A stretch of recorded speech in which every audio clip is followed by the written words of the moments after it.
Hello guys, welcome again to my vlog.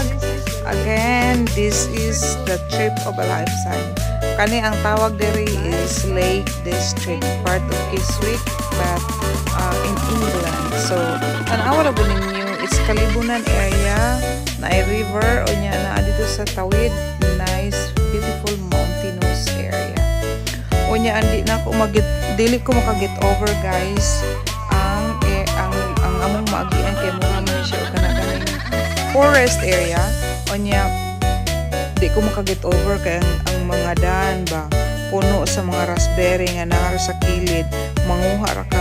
Expensive kay diri sa Dubai ang raspberry, blueberry nya dito naa sa mga daan, ang pears, ang apple naa sa daan, mamuko ra ka nasa naa din ako kanang muagian na padung kanang kalasangan ay mga raspberry din na dire piting mahala ay bot malamang. Hope guys you enjoy and thank you for watching. Hope makaabot po mo din nga lugar, England, Lake District. Bye!